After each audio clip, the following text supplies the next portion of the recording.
Bienvenue à toi sur l'Odyssée Magnétique, ton podcast 100% bien-être. J'espère que tu es bien accroché. Allez, c'est parti. On se retrouve aujourd'hui pour parler d'un sujet qui est la spiritualité sur les réseaux sociaux. Alors oui, c'est un sujet qui revient énormément sur les réseaux.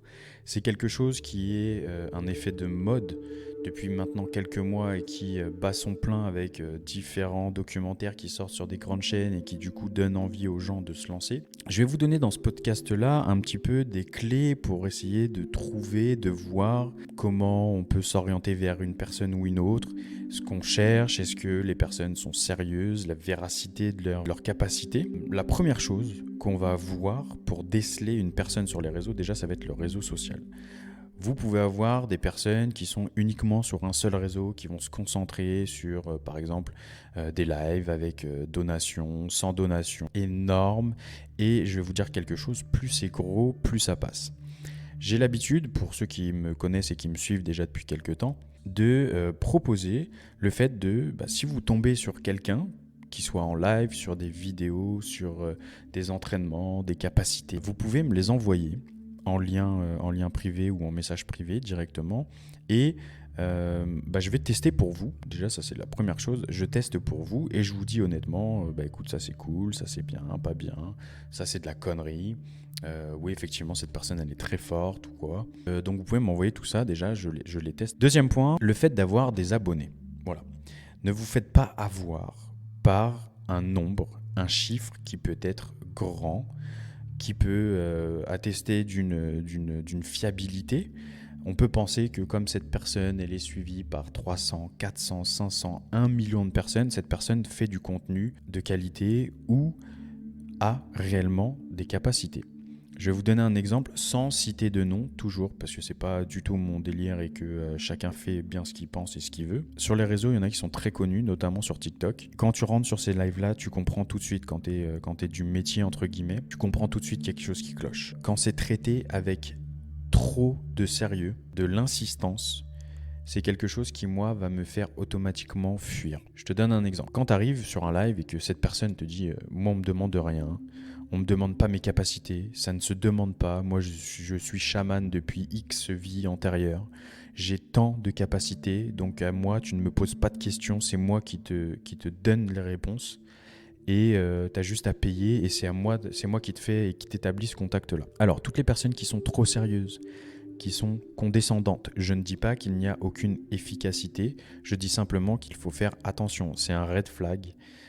Voilà, essayez de creuser un peu plus avant de payer quelque chose. C'est comme je le disais dans un ancien podcast, c'est pas parce que par exemple je soigne et je sauve des vies que je vais me mettre une étiquette sur le front en mode sauveteur, tu vois. Un pompier, on l'appelle pompier, il fait son devoir, il fait son travail avec beaucoup d'humilité.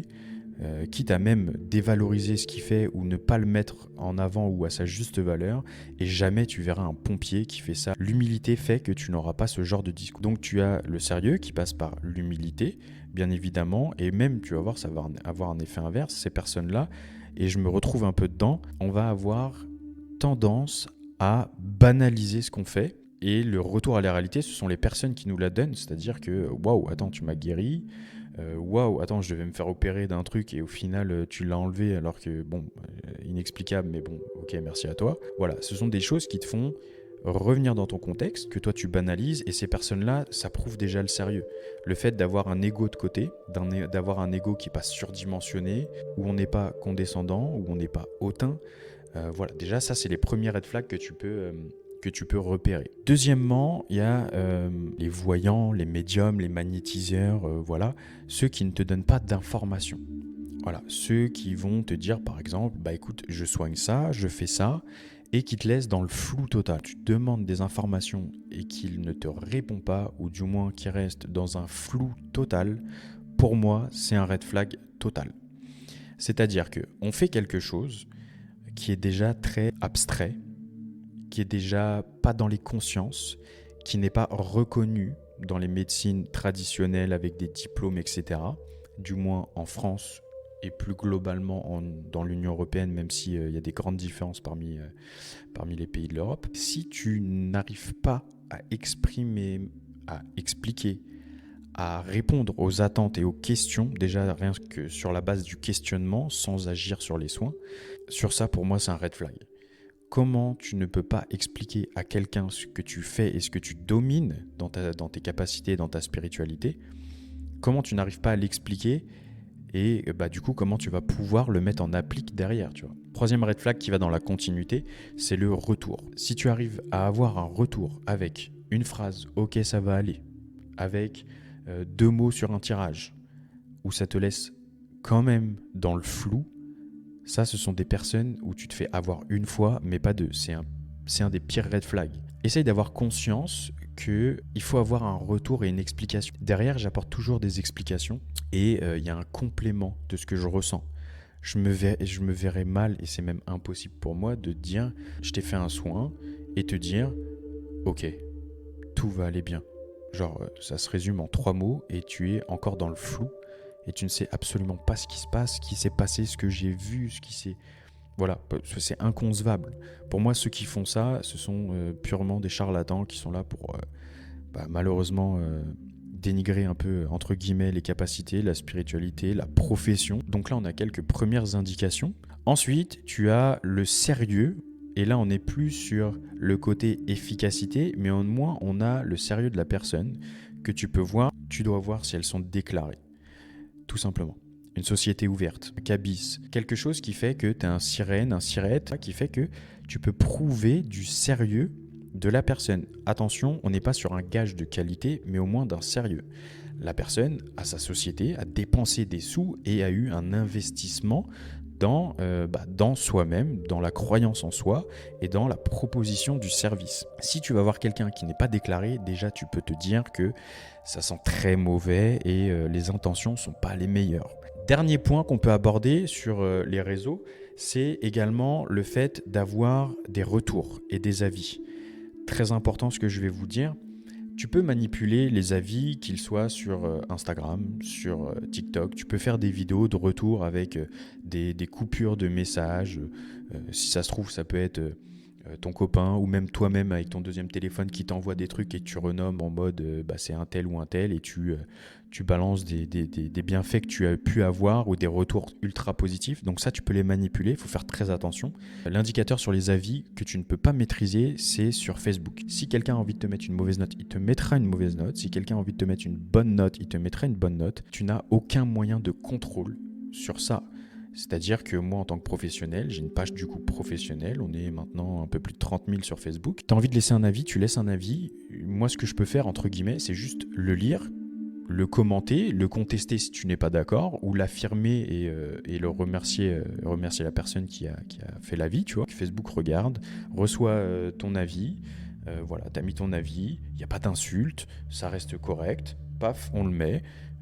Facebook le met dans ta vitrine et là du coup tu es exposé à tout le monde et bien évidemment du coup c'est cette note là sur Facebook notamment que vous allez pouvoir avoir comme gage de qualité. Entre 4 et 5 c'est du qualité exceptionnelle sur les retours, hein. Vraiment il faut le conscientiser et l'avoir vraiment dans un coin de sa tête. Donc bien évidemment cette vitrine là est un élément essentiel si tu veux te référer. Alors je dis pas attention que tout le monde dans la spiritualité a forcément toutes les plateformes d'ouverte et tous les retours, etc. Donc voilà. Alors moi personnellement, j'ai Facebook, Instagram et TikTok. Ce sont les 3 plateformes que j'utilise le plus et auxquelles je diffuse en continu tous les jours du contenu différent selon les plateformes. Pour moi, Facebook reste quand même la meilleure vitrine pour le point que je t'ai énuméré sur les avis.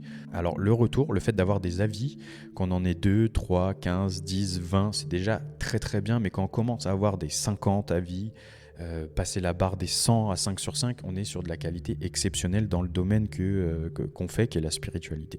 Enfin, et dernier point, qui pour moi est très important, ça va être de t'écouter tout simplement. Le feeling va être primordial et prépondérant dans ce que tu vas avoir et recevoir avec cette personne. Il faut que tu aies un atome crochu avec cette personne. Prends du temps pour toi de te décider, de te laisser aller avec cette personne. Prends du temps pour analyser ses paroles, pour analyser la véracité de ses propos aussi. Prends du temps pour voir comment la personne communique. Ce point-là sur le feeling, il est l'un des principaux. Et très rarement, ton instinct va te dire des bêtises. Tu as toutes les barrières qui sont plus là, que tu as cochées en disant écoute, il est pas ça, il est pas ça, il est pas ça. Ok, il m'a l'air plutôt bien. Donc là, je vais me lancer, on va discuter au préalable.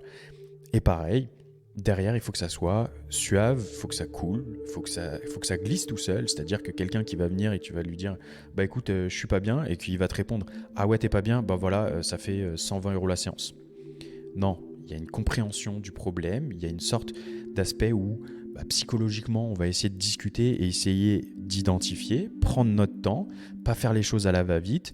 On n'est pas là pour dire « Écoute, je vais pas bien, ok, ça vaut tant. » Ok, bah voilà, j'ai fait ça, bah bon courage. Non. Pareil, derrière, moi je m'assure d'un suivi. Dans tous les cas, j'espère vraiment que tu vas appliquer tous ces red flags et ces barrières et obstacles que tu peux mettre pour voir si les gens sont vraiment sérieux ou si c'est vraiment uniquement pour un effet de mode et surtout l'argent. J'espère que du coup ce podcast t'a plu. N'hésite pas à laisser un commentaire si tu as des idées ou des sujets que tu as envie qu'on aborde ensemble. N'hésite pas à me soutenir en mettant simplement un petit like, un petit commentaire, un petit partage. Ça paye pas de mine, ça ne coûte rien, mais pour moi c'est énorme. On se dit donc à la semaine prochaine. En attendant, prends soin de toi et surtout porte-toi bien.